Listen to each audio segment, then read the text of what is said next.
Hello everyone, स्वागत है आप सभी का लोकवाणी पाठशाला में। एक नए चैप्टर की शुरुआत हो चुकी है। कंपाउंड इंटरेस्ट चक्रवृद्धि ब्याज का चैप्टर मैंने शुरू करा दिया है। पहली क्लास भी मैं आप लोगों को प्रोवाइड करा चुका हूं और पहली क्लास में जो मैंने आपको कॉन्सेप्ट बताया वो आपको क्या बताया है कि आप उस कॉन्सेप्ट से अगर मूलधन की वैल्यू निकालना चाहते हैं, चक्रवृद्धि ब्याज की वैल्यू निकालना चाहते हैं और मिश्रधन की वैल्यू निकालना चाहते हैं तो ये तीनों ही वैल्यू उस एक कॉन्सेप्ट से आप बड़े आराम से निकाल सकते हैं। साथ ही आपको ये भी क्लियर हो गया होगा कि साधारण ब्याज और चक्रवृद्धि ब्याज में क्या अंतर है। वापस मैं एक बार रिपीट करा देता हूं क्योंकि यही एक कॉन्सेप्ट है जहां से चक्रवृद्धि ब्याज और साधारण ब्याज एक दूसरे से अलग हो जाते हैं।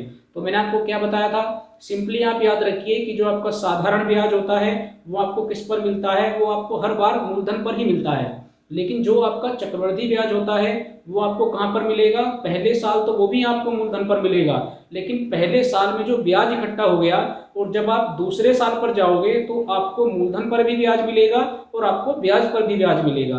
तो ये ऐसा हर आने वाले साल में होता हुआ चला जाता है। तो आई होप कि आपको कॉन्सेप्ट भी बढ़िया लगा होगा जो मैंने आप लोगों को बताया। तो कॉन्सेप्ट अगर अच्छा लगा है तो आप मुझे कमेंट बॉक्स में लिख के जरूर बताएं और साथ ही उस कॉन्सेप्ट को अपने दोस्तों के साथ भी आप शेयर करें। चलिए आज की क्लास में भी हम कुछ एग्जाम वाले क्वेश्चन करेंगे। तो पेज का टाइटल जो मैंने आज पेज लगाया हुआ है उसका टाइटल आपने देखा होगा। तो हम कुछ ऐसे क्वेश्चन करने वाले हैं जहां पर आपकी रेट ऑफ इंटरेस्ट जो ब्याज की दर होती है वो राउंड फिगर में नहीं होगी, वो कुछ इस तरह की फिगर होंगी। और इसी तरह से जो आपका समय होगा वो भी राउंड फिगर में नहीं होगा। कुछ इसी तरह के आपको क्वेश्चन मिलेंगे, 1 वर्ष 73 दिन, 2 वर्ष 73 दिन, 2 वर्ष 8 महीने। तो ये सारे क्वेश्चन मैं आज आपको इस क्लास में कराऊंगा और उसी कॉन्सेप्ट से कराऊंगा जो कॉन्सेप्ट मैंने आपको कल की क्लास में बताया है। तो चलिए पहले क्वेश्चन से शुरू करते हैं। लिखा है कि मूलधन आपको कितना दिया गया है, 1800 रुपए का आपको मूलधन दिया गया है। दर आपको दी गई है 16 सही 2/3%। समय आपको दिया गया है 1 वर्ष और 73 दिन का। और आपको क्या निकालना है, आपको चक्रवृद्धि ब्याज निकालना है और आपको मिश्रधन निकालना है। दो वैल्यू आपको कैलकुलेट करनी है।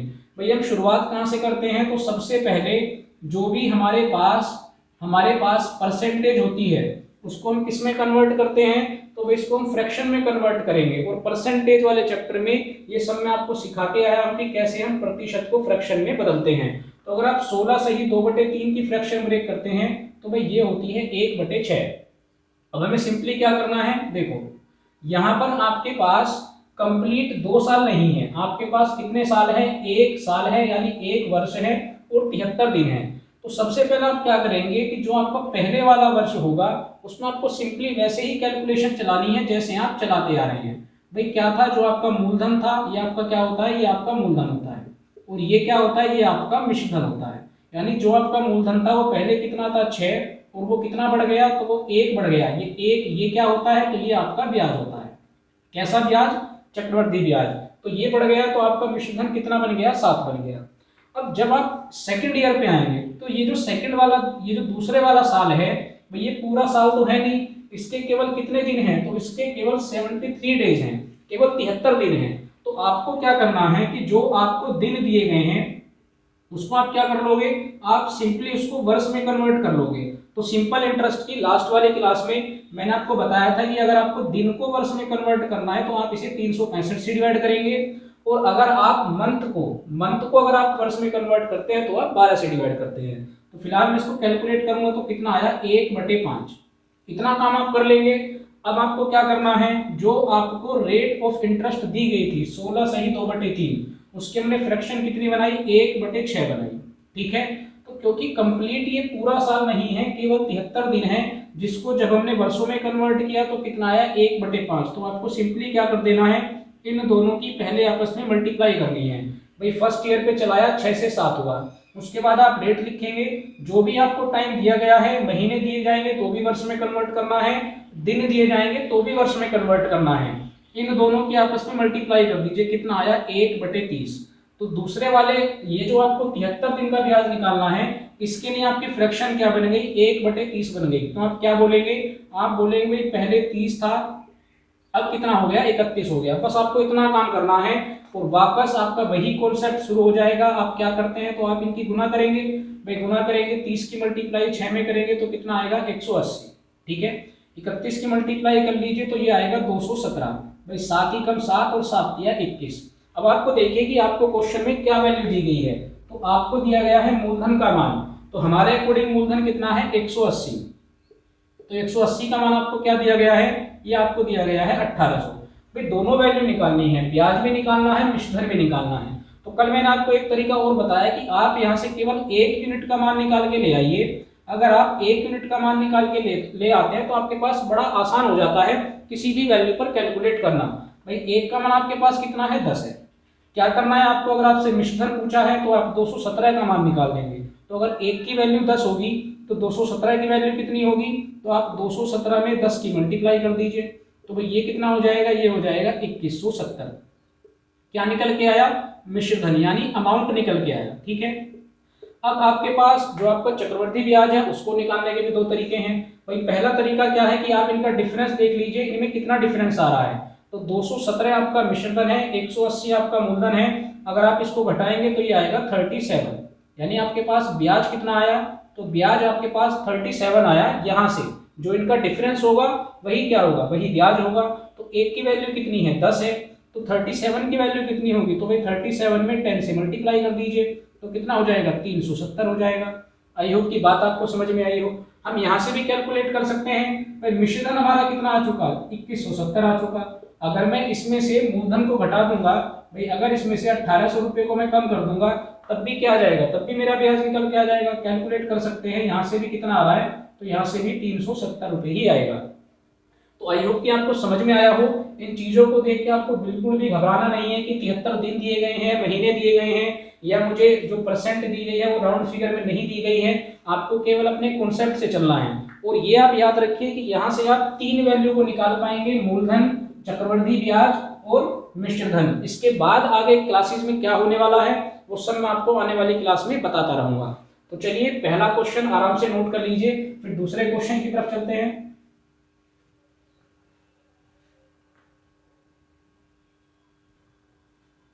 चलिए भाई, आप समझ गए होंगे कि क्वेश्चन को आपको किस तरह से कैलकुलेट करना है। आपको दूसरे वाले क्वेश्चन में क्या करना है, मूलधन निकालना है। मूलधन आपको नहीं दिया गया, समय आपको दिया गया है 2 वर्ष 73 दिन, दर आपको वही 16 सही 2/3। देखिए मैं वापस इस तरह की दर को इसलिए रिपीट कर रहा हूं ताकि आपको ये याद भी हो जाए और आपको कॉन्सेप्ट भी समझ में आए। इस क्वेश्चन में आपको क्या दिया गया है, चक्रवृद्धि ब्याज का मान दिया गया है 439।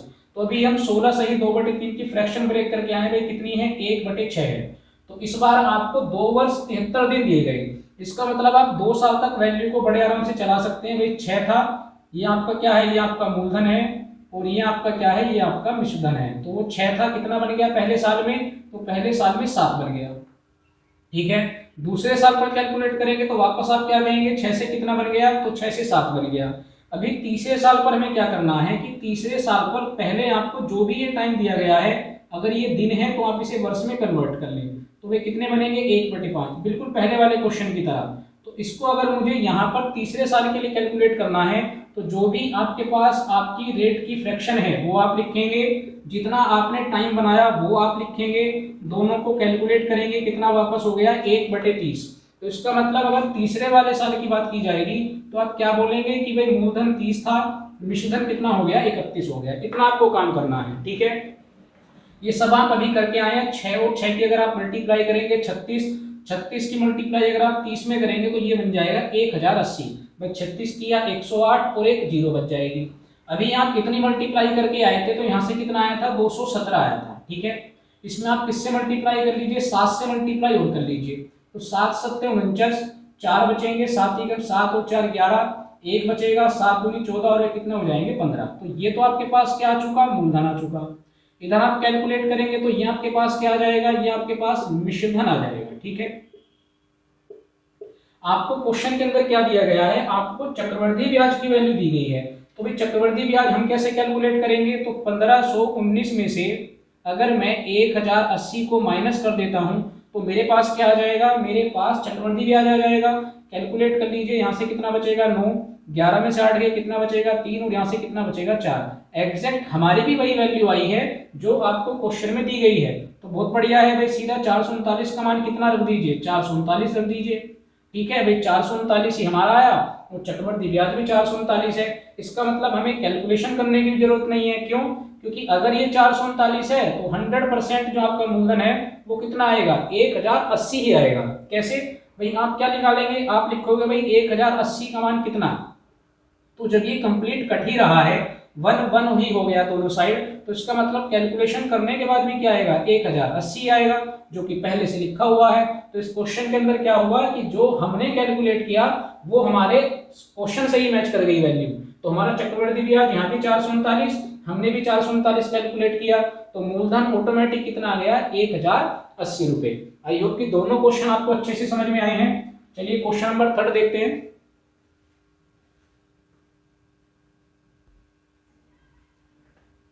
चलिए थर्ड वाला क्वेश्चन कर लेते हैं। यहां पर आपको किसकी वैल्यू दी गई है? मिश्रधन की। बस मैं बार बार आपसे ये कहता हूं कि लैंग्वेज को आप समझना सीखिए। तो यहाँ पर आपको क्या दिया गया है? मिश्रधन दिया गया है 3025 रुपए। समय आपको दिया गया है 2 वर्ष 8 महीने। दर आपको दी गई है 37 सही 1/2%। क्या क्या निकालना है? वही आपको CI मतलब चक्रवृद्धि ब्याज निकालना है और आपको मूलधन की वैल्यू निकालनी है। तो भाई एग्जाम में तो आया हुआ ये वाला क्वेश्चन नहीं है, लेकिन एक इंपॉर्टेंट क्वेश्चन है। कैसे करेंगे? वही आपको सबसे पहले क्या करना है? 37 सही 1/2% की आपको फ्रैक्शन ब्रेक करनी है। तो वही अगर आपको याद नहीं कि कैसे किया था या फिर डायरेक्ट याद नहीं है, तो 37 दूनी 74 और ये कितना हो जाएंगे? 75/2। ठीक है, परसेंट को हटाते हैं, क्या लगाते हैं? 100 लगाते हैं। कैलकुलेट करेंगे तो ऊपर हो जाएगा 3, नीचे कट जाएगा 4 बार, तो फ्रैक्शन आपकी क्या बन जाएगी? 3/8। तो ये सब मैंने आपको परसेंटेज वाले चैप्टर में बताया हुआ भी है।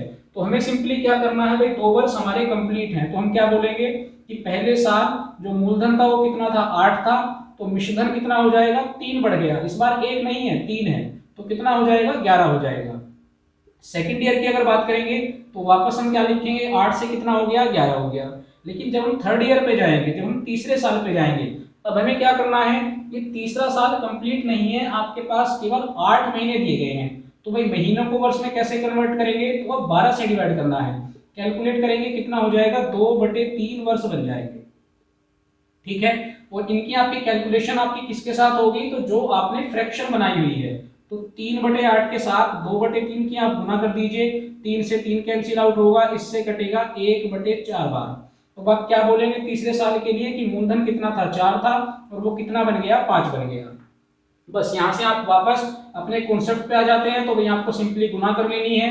तो आप गुना करेंगे 8 8 64, और 64 चौके होते हैं 256। अपने टेबल, अपनी कैलकुलेशन, ये सब जब आप स्ट्रॉन्ग करेंगे तो आपको बहुत कम टाइम लगेगा पेपर के अंदर। इसी तरह से जब आप 11 और 11 की मल्टीप्लाई करेंगे तो कितना आएगा? 121। इसमें आप किससे मल्टीप्लाई कर लीजिए? 5 से मल्टीप्लाई कर लीजिए, तो ये आएगा 605। भाई 5 ही कम 5, 5 दूनी 10, 1 बचेगा, 5 ही कम 5 और 1 6। तो यहाँ से कितना आया? तो यहाँ से 605 आया। क्या दिया गया है? आपको दी गई है मिश्रधन की वैल्यू कितनी? 3025। हमारे अकॉर्डिंग मिश्रधन क्या है? तो भाई हमारे अकॉर्डिंग मिश्रधन है 605। यानी आपको 605 का मान कितना दिया गया? तो ये आपको दिया गया है 3025। भाई अगर आप इसको कैलकुलेट करेंगे तो ये 5 बार कट रहा है। 605 से जब आप कैलकुलेट करेंगे तो 5 पंजे 25, 2 आएगा और 5 छन 30, यानी पूरा कितनी बार कट रहा है? 5 बार। तो अभी मैंने आपको क्या बताया था कि अगर आप 1 यूनिट की वैल्यू निकाल के ले आएंगे तो आपको कैलकुलेशन करना बहुत आसान होगा। क्या क्या पूछा गया है? चक्रवर्ती ब्याज पूछा गया है और मूलधन पूछा गया है। तो आप सिंपली मूलधन निकाल लीजिए। भाई अगर आप मूलधन निकाल लेंगे तो चक्रवर्ती ब्याज आपके पास है, दोनों में से माइनस कर देंगे तो आपके पास ब्याज निकल के आ जाएगा। तो भाई 256 की वैल्यू कैसे निकलेगी? 1 की वैल्यू 5 है, तो 256 की कितनी हो जाएगी? तो 5 से मल्टीप्लाई कर दीजिए। मल्टीप्लाई करेंगे 5 छन 30, 3 बचेगा, 5 पंजे 25 और 3 28, 2 बचेंगे, 5 दूनी 10 और 2 12। तो आपका मूलधन कितना था? मूलधन आपका 1280। ठीक है, मिश्रधन कितना है? 3025। तो अगर आप 3025 में से 1280 रुपए माइनस कर देंगे तो आपके पास क्या आ जाएगा? ये भी निकल के आ जाएगा, यानी ब्याज भी निकल के आ जाएगा। यहां से भी कैलकुलेट कर सकते हैं। 605 में से 256 को माइनस कर लीजिए और उसमें 5 से मल्टीप्लाई कर लीजिए। ये सब आप समझ चुके होंगे। तो हम कैसे कैलकुलेट करेंगे? यहाँ से 5 बचेगा, 12 में से 8 जाएंगे 4 बचेगा, यहाँ पर 9 है, 9 में से 2 जाएंगे 7 बचेगा, 2 में से 1 जाएगा 1 बचेगा। तो आपके पास जो ब्याज निकल के आया वो कितना निकल के आया? 1745 रुपए। आप देख सकते हैं कि जो आपका मूलधन है उससे ज्यादा आपको ब्याज मिल रहा है। कारण क्या है? क्योंकि आपका जो रेट ऑफ इंटरेस्ट है वो काफी बढ़ा हुआ है। तो तो आप इस चीज के डाउट में ना पड़े कि भाई मूलधन कम है ब्याज ज्यादा है, सब कुछ हो सकता है। डिपेंड करता है कि आपकी रेट कैसी है और आपने कितने समय के लिए पैसे को दिया हुआ है। तो नोट कर लीजिए इसको एक बार। क्वेश्चन नंबर 4 देख लेते हैं। चलिए फोर्थ क्वेश्चन देखते हैं। और यहाँ आपको मूलधन कैलकुलेट करना है। दर आपको दी गई है 15%, समय आपके पास है 1 वर्ष 6 माह का, और आपको चक्रवृद्धि ब्याज की वैल्यू दी गई है। तो भाई इस बार दर आपके पास आसान है, आपको सिंपली 15% का मान निकालना है, यानी फ्रैक्शन में बदलना है। तो आप क्या लिखेंगे, 15/100 लिखेंगे। 5 से काट सकते हैं, 5 दिया 15 और 5 से घटेगा 20 बार। तो आप देख सकते हैं टाइम आपके पास 1 वर्ष 6 माह का है। तो फर्स्ट ईयर में आप बड़े आराम से लिख सकते हैं कि मूलधन कितना था, 20 था, और वो कितना बन गया, 23 बन गया। सेकंड ईयर में मैंने आपको क्या बताया, तो जो भी आपके पास ये फ्रैक्शन है आप इसे लिखिए 3/20, और जो भी आपके पास यहाँ पर टाइम है, मैं देखिए किस तरह की कैलकुलेशन आप अपने दिमाग में भी कर सकते हैं। भाई 6 महीने हैं, अगर वर्ष बनाऊंगा तो कितना बनेगा, आधा ही तो वर्ष बनेगा। भाई 6 को 12 से डिवाइड कर लीजिए तो कितना बनेगा, 1/2। इसको आप कैलकुलेट करेंगे कितना हो जाएगा, 3/40। यानी जो दूसरा साल है वहां मूलधन आपका 40 है और आपका मिश्रधन कितना हो गया, तो वो आपका 43 हो गया। 40 और 3 कैलकुलेट करेंगे, 20 और 40 की आप मल्टीप्लाई करेंगे, कितना आ जाएगा, 800। इनकी मल्टीप्लाई कर लीजिए, 23 की मल्टीप्लाई पहले 3 में कीजिए, 23 दिया 69, 6 बचेंगे। 23 की मल्टीप्लाई 4 में करेंगे, 23 चौके 92, 6 को जोड़ देंगे तो कितना हो जाएगा, 98। तो ये आपका क्या है, ये आपका मूलधन है, ठीक है। ये क्या है, ये आपका मिश्रधन है। और अगर आप इनका डिफरेंस निकालेंगे, इनका अंतर निकालते हैं, तो वो क्या आता है, वो ब्याज निकल के आता है। तो भाई कितना आ गया, 189, 189। 989 में से 800 को माइनस करेंगे तो कितना आ जाएगा, 189 आ जाएगा। देखिए क्वेश्चन में आपको वैल्यू क्या दी गई है, तो इस बार आपको चक्रवृद्धि ब्याज दिया गया है। चक्रवृद्धि ब्याज का मतलब आपको 189 की वैल्यू दी गई है, और कितनी दी गई है, 94.5। ठीक है, कैलकुलेट कर लीजिए, डायरेक्ट भी काट सकते हो, अदरवाइज आप इसको 9 से काट सकते हो। 9 का रूल मैंने बताया हुआ है, 9 से काटेंगे, 9 दूनी 18, 9 एकम 9। भाई किसी भी संख्या के अंकों का जोड़ अगर 9 से कट जाता है तो कंप्लीट वैल्यू 9 से कट जाती है। इसको कैलकुलेट करेंगे, 9 एकम 9, फिर आप 4 को नीचे उतारेंगे तो वैल्यू नहीं चलेगी, तो आप 0 लगाएंगे, उसके बाद आप पॉइंट लगाएंगे और 9 पंजे 45। अब इधर 21 है, इधर 105 है, 21 से आप डायरेक्ट काट दीजिए, 0.5 बार कटेगा। 21 से आप डायरेक्ट काटेंगे, 21 पंजे 105, लेकिन पहले क्या आएगी, पहले ये पॉइंट आएगी और उसके बाद 5 आएगा। यानी यहां से आपके पास जो 1 यूनिट का मान निकल के आया वो कितना आया, वो 0.5 निकल के आया, यानी आधा है। भाई 0.5 का मतलब क्या होता है, हाफ, यानी कि आधा। तो आपसे क्या पूछा गया है, आपसे पूछी गई है केवल मूलधन की वैल्यू। तो भाई मूलधन हमारे अकॉर्डिंग कितना है, 800। तो अगर आपके पास बढ़िया दिमाग है तो आप कहेंगे 400 का आधा ही तो करना है, तो भाई मूलधन कितना हो गया, 400 हो गया। अदरवाइज आप क्या करेंगे, आप लिखेंगे भाई 1 की वैल्यू कितनी आई है, 0.5, तो 800 की वैल्यू कितनी होगी, कर लीजिए आप मल्टीप्लाई। भाई 800 में अगर 0.5 की मल्टीप्लाई करोगे तो 400 ही तो आएगा। भाई सीधी सी बात है, 800 का आधा क्या हुआ है, हमारा मूलधन हुआ है, तो मूलधन कितना हो जाएगा, 400 रुपये। यूपी टेट में आया हुआ क्वेश्चन है, ध्यान से देख लीजिएगा। चलिए 5वां क्वेश्चन देख लेते हैं।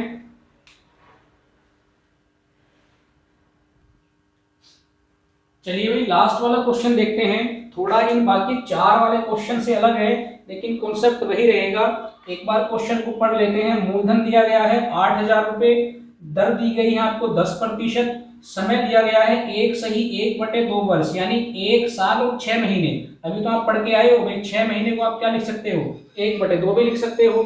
आपको क्या कैलकुलेट करना है, ब्याज आपको कैलकुलेट करना है, लेकिन यहाँ पर एक लाइन ब्रैकेट के अंदर लिखी हुई है, जबकि ब्याज छमाही दे है। तो आप अपनी बुक के अंदर ऐसे क्वेश्चन देखेंगे, कभी कभी यहाँ पर छमाही लिखा होता है और कभी कभी यहाँ पर तिमाही लिखा होता है। तो तिमाही का मतलब होता है 3 महीने और छमाही का मतलब होता है 6 महीने। तो ये सब केवल लैंग्वेज है, अगर आप इसको समझ जाएंगे तो आप वापस अपने कॉन्सेप्ट पर आ जाएंगे। तो मूलधन 8000, दर 10%, समय 1/1/2 वर्ष। अब इससे हमारे क्वेश्चन पर क्या फर्क पड़ेगा ये मैं आपको बता देता हूं। सबसे पहले आप ये समझ लीजिए कि अगर आपको नहीं पता कि 1 वर्ष में छमाही कितनी होती है, तो छमाही का मतलब क्या हुआ भाई, 6 महीने। तो अगर 6 महीने को आप 2 जगह ब्रेक कर दोगे तो इसका मतलब 1 वर्ष में कितनी छमाही आ गई भाई, 6 दूनी 12, 12 महीने। तो 12 महीने का क्या बन जाता है, 1 वर्ष बन जाता है। तो आपको सिंपली याद रखना है कि 1 वर्ष में छमाही कितनी होती है, 2। अब तिमाही का मतलब क्या हुआ कि वर्ष को 3-3 हिस्से करके बांट दिया। तो 3-3 हिस्से करके बांटने का मतलब कुल कितनी तिमाही हो गई, तो 4 तिमाही हो गई। और ये कहने का क्या मतलब है, कहने का मतलब ये है कि जहां आपसे हर साल ब्याज लिया जा रहा था वहां आपसे हर 3 महीने के बाद ब्याज लिया जाएगा या हर 6 महीने के बाद ब्याज लिया जाएगा। तो भाई जैसे ही ब्याज अगले टाइम में जाएगा, भाई 3 महीने के बाद जैसे ही अगले 3 महीने शुरू होंगे तो क्या शुरू हो जाएगा, ब्याज पे ब्याज लगना शुरू हो जाएगा। छमाही और तिमाही का यही मतलब होता है।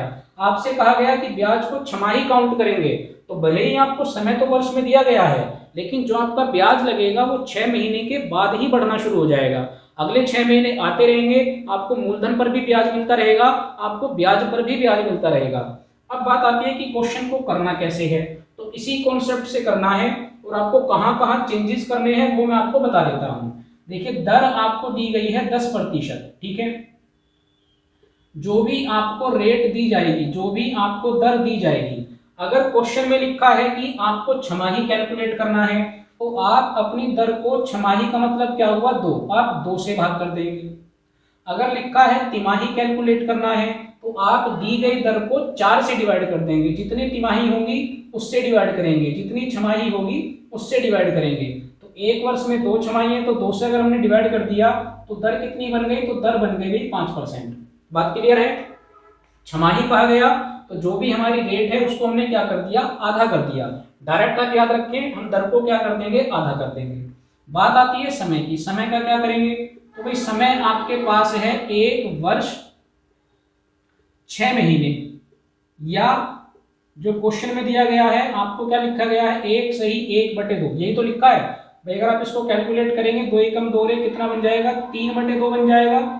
ये आपके क्या है, ये आपके वर्ष हैं। वर्ष के साथ आपको क्या करना है, तो आपने यहाँ पर क्या किया है, यहाँ पर आपने 2 से डिवाइड किया, तो समय के साथ आपको क्या कर देना है, समय में आपको 2 की मल्टीप्लाई कर देनी है। यानी सिंपल सी बात है कि जब भी छमाही कहेगा तो आप रेट को आधा कर दो और समय को दुगना कर दो। तो भाई समय को अगर मैं दुगना कर दूंगा तो ये जो आपका 1 वर्ष है कितना बन गया, 2 वर्ष बन गया।